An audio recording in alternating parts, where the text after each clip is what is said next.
Welcome to today's session. This 1 hour asynchronous session, tools to clarify the confusion surrounding specially designed instruction, otherwise known as SDI, is going to be about an hour. My name is Kim Snowball. I will be the facilitator from NKCES. The goals for this session are for you, the general education teacher or the special education teacher, to determine if you are providing true SDI. Also, how to best plan for delivering specially designed instruction. And finally, to support collaboration between general education teachers and special education teachers. So welcome to today's session. As we begin, let's just review the training guide. You will find a link to resources on this training guide in step 2. You will also, on step 3, find a link to access your certificate. Keep in mind that for this particular session, there will be 3 passwords that will be given throughout the sessions. Make sure to jot them down in order. You'll be asked about them during while you're completing the form. And then we do ask that you give us some really good feedback, specific, detailed feedback during on the form so that we can continue to grow and learn ourselves. If you're in your classroom and a teacher, an administrator, a parent, the director of special education walked in and asked either one of you, if you were a gen ed or a special education teacher, if you were asked these questions, what would you say? Which IEP goals are you working toward today? What would your response be? Many times we'll find that teachers will say, I know where to find them. What SDIs are you or your collaborating teacher using?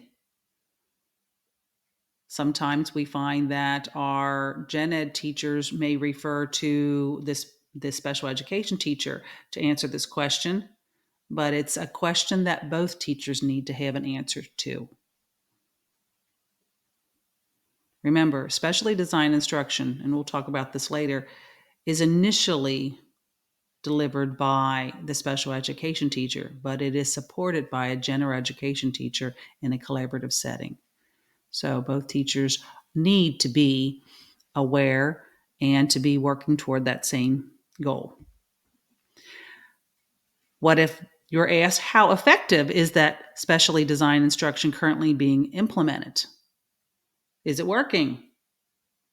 How can you prove that specially designed instruction? So what documentation do you have? And then finally, what evidence do you have that you are systematically delivering it? So can we see that trend? Can we see it being documented and systematically being delivered? As we move forward, keep those questions, and they're going to help guide us through this session today. We're going to start with this particular question. Which IEP goals are you working toward today?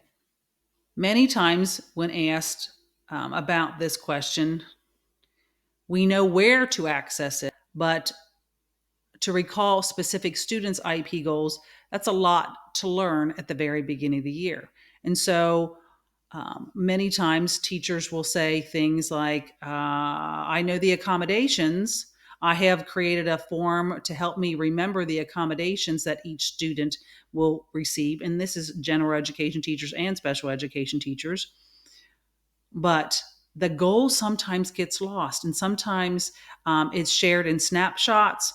But this specific tool developed from Ann Benninghoff is something that could help our teachers both get to know the students and really target the instruction. And it's called an IEP goal at a glance. I know, I just want to go, wow, this is something that I've needed for many, many years. So whether you are an elementary or in a secondary setting, it's not about the structure, how you list them, whether it's by student's last name or by what period they're going to be in.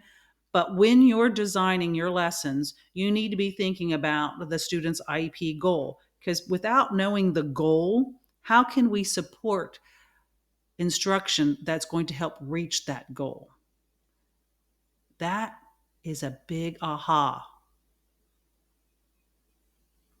How can we support and intentionally plan for instruction to help reach the goal if we don't know the goal? Both teachers need to know the goal. And we need to know it in a very teacher-friendly way. This is one of the tools that you'll have access to. And remember, it's not about the structure. You can create this particular tool to support any structure you have in your classroom. Just make sure that you both know the IEP goals throughout the year and you have access to them quickly, especially during the lesson planning process. So that's tool number one. Now, I love this thought. Special education teachers' mantra. Before entering the classroom, they need to have this in their mind. Which IEP goals will we be working toward today? That should be their mantra. Okay. So they're going to be reflecting on those. And what is special about my instruction today? And that leads us to our first password. IEP goals at a glance. So jot that down. You'll need that again to access your certificate. That's password number one. So let's think about the mantra that we talked about a few minutes ago.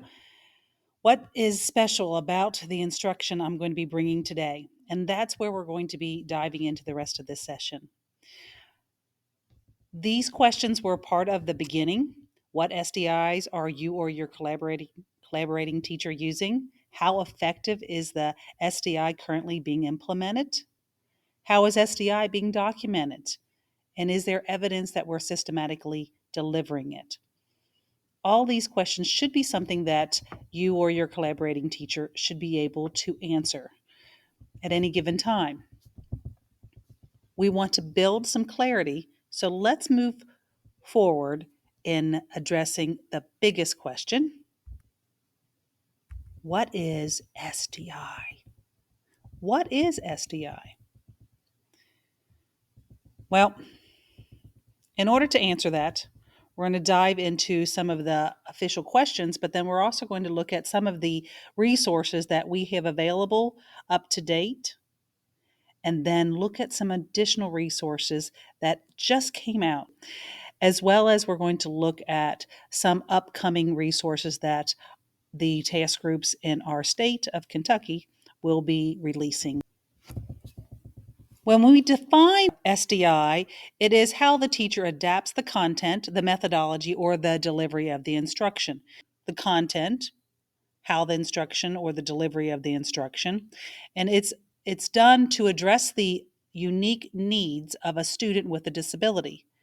The goal is to ensure access to the general curriculum.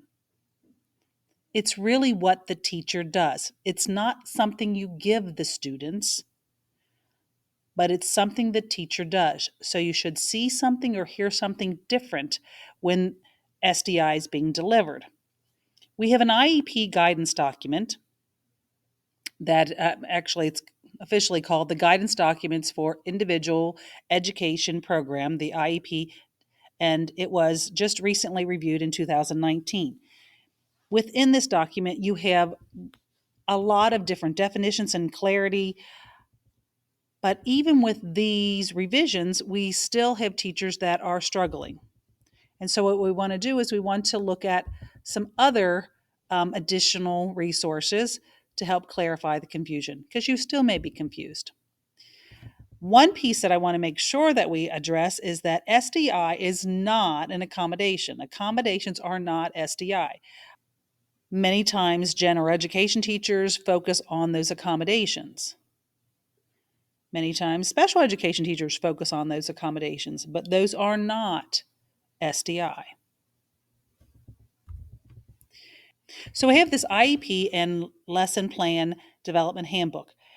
In this development handbook, or in this document, There are a lot of different types of SDI examples. Just keep in mind that just because it's an example doesn't mean that it will fit the unique needs of the student that you are writing that goal for and developing especially design instruction for. So we need to always be thinking that, is the SDI meeting the unique needs of the student with the IEP and targeting his goal or her goal? Wonderful examples, but even with these examples, we still find teachers are confused. We have task groups within in the state of Kentucky that have developed, like the literacy task group already has developed a training session and a document that is a literacy SDI tool to help bridge that confusion.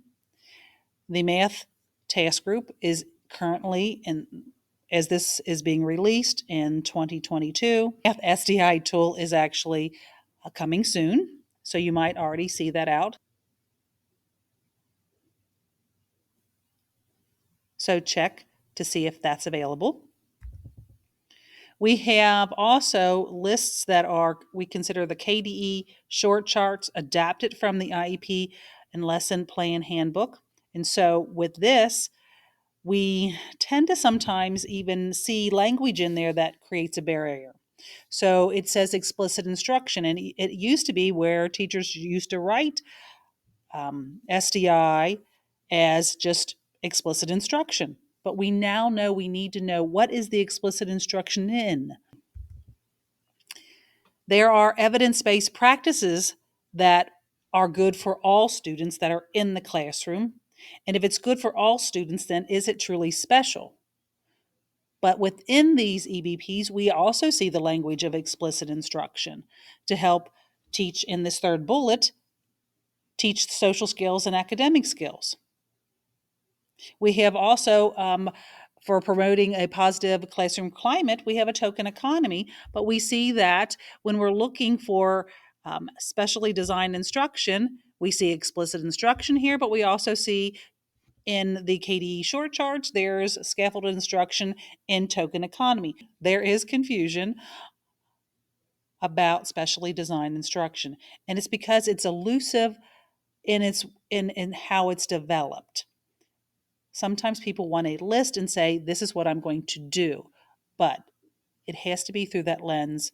Is it specially, I know I'm saying this multiple times, but is it specially designed instruction to meet the unique needs of that student?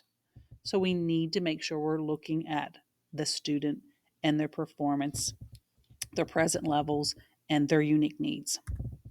So, what does it look like? If you were going into a classroom, how might you identify some type of specially designed instruction? Dr. Marilyn Friend had once in a webinar had said, something you can see, something you can hear that's different. You might see a special education teacher teaching a learning strategy to a group of students or a specific student.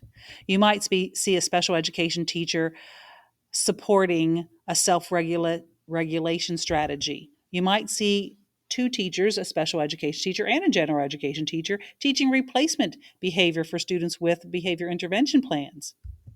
In the big picture, it is strategically, intensively, specially designed instruction to ensure the students with disabilities get what they need to be successful, and that data is collected on its impact. That's another important piece that sometimes gets overlooked. How do we know if it is truly being effective? Recently, in 2022, in January, during a conference that I attended, I had the pleasure of actually meeting Ann Benninghoff as she shared the resources, some of the resources found in her new book, Specially Designed Instruction, Increasing Success for Students with Disabilities. If you have the opportunity to dive into the podcast as one of the resources that I have listed on that training guide folder, you will hear her interview, and it really does help clarify some of the confusion, and she has a lot of resources there as well. But let's just take a look at one of the resources that I find phenomenal. Specially designed instruction guiding questions. Okay. First off, you ask, what are you doing? Is it special? Remember we talked about that mantra? Is it special? Something different from the typical general education practices of UDL or DI. Does it address the unique needs of the child or the student? Is it related to an IEP goal? Are we collecting data for progress monitoring? That's a big piece. Is it instruction rather than a tool or an accommodation? Is it intentional, designed to bring about progress? Is it growing a skill that can or will be transferable or generalizable? And is it building independence? So if we think through the instruction that we're going to specially design and it meets all this with a yes, then more than likely you are delivering SDI, true SDI. But if it's not special, it's not targeting the IP goal, it's not, if one of these is missing, then we need to rethink what are we doing and why are we doing it, because time is too crucial.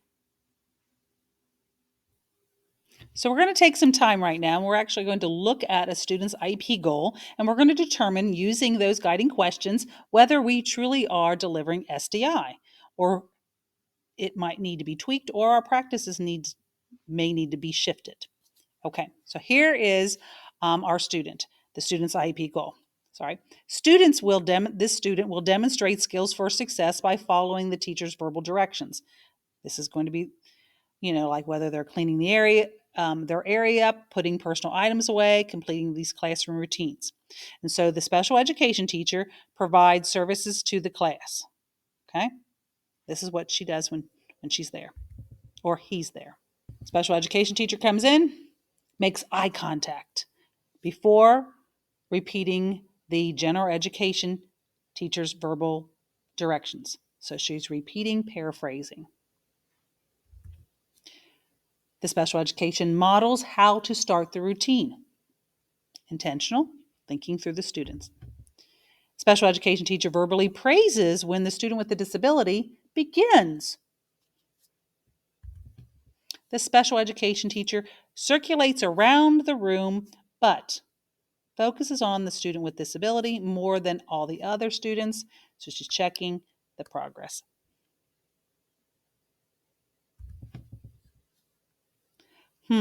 This is a big no. Let's try to determine why using our checklist. Why no? Let's check against the guiding questions. Is it special, something different than the typical general education practices of UDL or universal design for learning or differentiated instruction? And the answer is no, because most children will likely have the directions repeated or paraphrased for them. Does it address the unique needs of the student? Yes, the special education teacher has linked it to their needs. But is it related to the IP goal? And are we collecting data? Both of those need to be met. Well, we have a yes, it is a link to the IP goal. But no, there is no evidence at this point of progress monitoring, true data collection taking place. Is it instruction rather than a tool or accommodation? Well, definitely it is instruction. Is it intentional, designed to bring about progress? And unfortunately, in Anne Benninghoff's book, the answer we find is no, because special education teachers provide on-the-spot minimal prompting just as a general education teacher would do. Think about that special. So it's linked up to is it special? Is it growing a skill that is transferable or generalizable? And we think yes. Is it building independence? And that might be a maybe, because it depends on, are they thinking about gradual release or that least to most prompting ladder? So let's look at another scenario. Same piece. Is it yes or no? Do we think this is SDI, true SDI, based on our guiding questions checklist or guiding questions? The student will demonstrate the skill for success by following the teacher's verbal directions. So it's the same IEP goal. Now let's feel, how it's different. The special education teacher arrives a few minutes before the students with disability needs to begin the routine and quickly pulls that student as well as 2 peers to a small group, and they're going to be special helpers. The special education teacher shows 3 pictures of a routine or of the routine process, and then she asks the children to place the pictures in the correct sequence and as quickly as they can. The special education teacher has pre-taught some gestures for listening so that the student with disability listens closely as the peers explain the process. The special education teacher then asks the peers how quickly they should work, and the 3 students choose a goal time, while the student with disability sets the time on the special education teacher's timer, and then feel this difference. The student with disability gets to work while the special education teacher observes and collects data. Check this against your guiding questions, and let's think. Is it special? Yes. Is it something different than what the typical general education practices are going on in the classroom? Yes. Does it address the unique child's need? Yes. Is it related to the IP goals? Yes. Are we collecting data? Yes. Collecting data for progress monitoring. That's important. Is it instruction? Yes. Is it intentional, designed to bring about progress? Yes. Is it growing a skill that is transferable and generalizable? Yes. And is it building independence? Yes. So we've passed the guiding questions for SDI list. And so as we think about what is different between this specially designed instruction and the other instruction that just needs to be tweaked and so that it is truly special, it is truly special. Our next password is password number 2, specially designed instruction, as we refer to SDI. So you will find SDI is one of the choices for password number 2. Now, the big question that happens when I'm working with teachers or administrators is who is truly responsible for delivering SDI. And so we're going to go through a little checklist right now and just think through the lens of what is the responsibilities for the general education teachers versus the primary responsibilities for our special education teachers with respect to SDI. So the general education teacher, their role is to support SDI after the initial delivery by the special education teacher. So in our state, this is really what we're general education teachers are responsible for. They're to replicate it or extend it to provide generalization of targeted skills and behavior in a gen ed setting. So if we're in a collaborative setting, in the general education setting, environment, you're going to be replicating and extending it. And then finally, this whole planning process, whatever we're planning, whether it's macro planning or weekly lesson plans, we are to share those plans with the special education teacher for documentation and transparency so that everyone knows what SDI is being delivered. We've documented, we're systematically planning it, and it's targeting the IEP goals. And so we're going to talk about goals at a glance during the planning period time. But remember, the general education teacher in other states might not be responsible for delivering the SDI. So check with your directors if you are watching this and you are not part of Kentucky. Now let's take a look at what the roles and responsibilities are for SDI with the special education teacher. And that usually is a little more clear, but there's some things that we need to be paying really close attention to.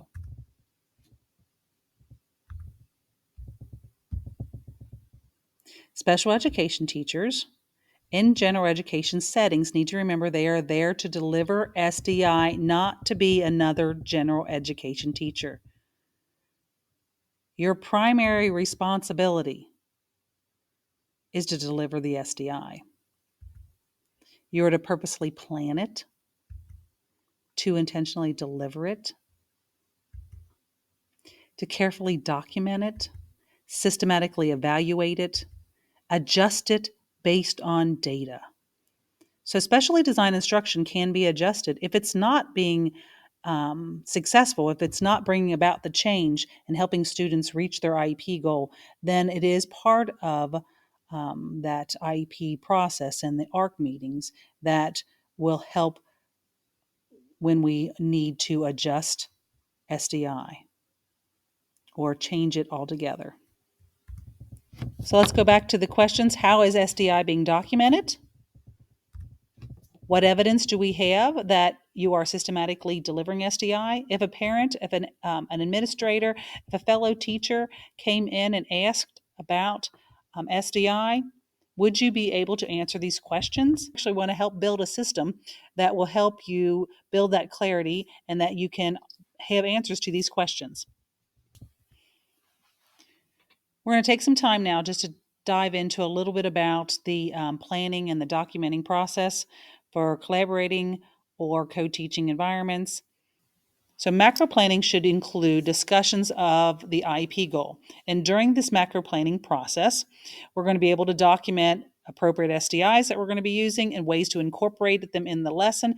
If you are in a co-taught classroom environment, then you might want to be documenting what co-teaching model best fits and to support the delivery of that SDI, whether it's alternative teaching, whether it's parallel teaching, whether it's team teaching, or whether it is station teaching. We try to avoid the one teach, one assist, as it is not as effective because two teachers that are certified teachers need to be teaching. John O'Connor will tell you that as well. If there are two adults, two teachers in the room, then two teachers need to be teaching. If you want to know more about the base model, click on that link. You'll find examples, two examples. One is the base model being used for a third grade lesson and another one for a sixth grade lesson, but it can be adapted to fit other needs. It is in an editable format. It does have links within that actual base model. Here is an example of the base model.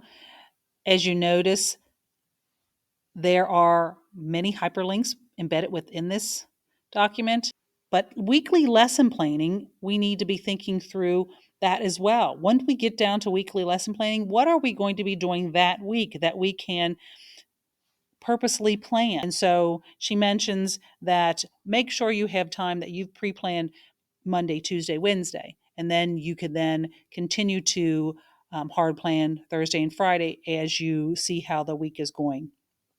But we need to make sure that we are purposely planning it. So if you have a system or a template in place that helps guide you, so that if you see here on this particular example that comes from Marilyn Friend, you have this document linked in that resource folder so that you can tweak it as well. You may not be in a co-taught environment, and so you might not list the co-teaching approaches, but you might want to actually examine some of them.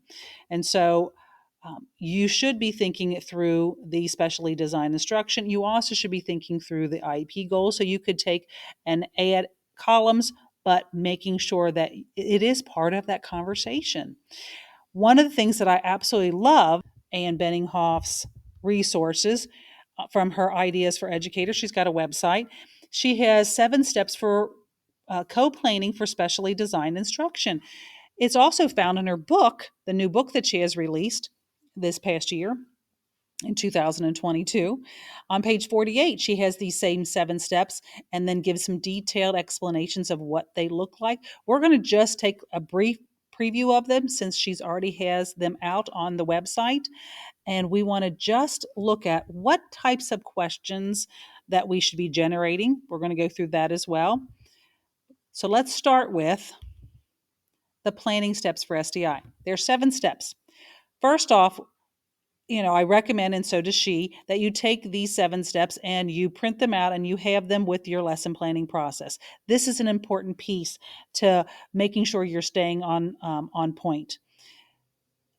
When you're planning, that one of you needs to be the timekeeper and needs to pay attention to how the flow of the conversation, so we don't deviate and start like sharing pictures. There's only so many minutes in a planning process. So if you have the time to actually co-plan together, or to have collaborative time to build and talk about your lesson plans, then we need to make sure we honor that time and really use it. So keep that in the back of your mind. Like it's not going to, no one's going to take offense if you say we're going to efficiently use these 47 minutes. Right now, we need to make sure that each week we dedicate and we protect the time that we're planning together, so that we can, one, clarify the learning targets for the lesson.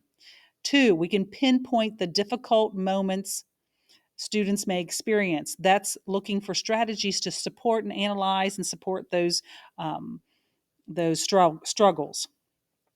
We need to make sure that during that time that we're basing it on data, not just we think this is going to happen, and it's based on the data and the knowledge we have of our students' capacity.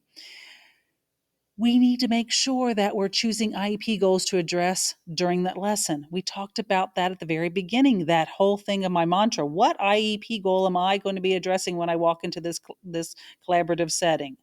What's special about my instruction? That's the other part. Number 4, I love number 4 because it really does help identify the metacognitive processes that a successful learner might be using, so that you can then somehow make this tangible. Or if they're using manipulatives, we want to make sure that we can replicate that process. We want to think about how a successful student thinks. Number 5, adapt the general approach. This seems like a no-brainer, but it really is about, what are we going to do special?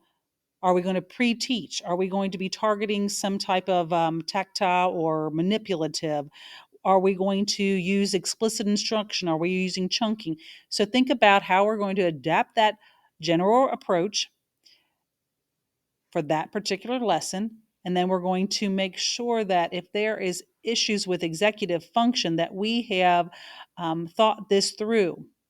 What about learning behaviors to help students be successful? And then number 7, build in specific methods to boost participation. Wow, it's all about the engagement. What might prevent a student from participating?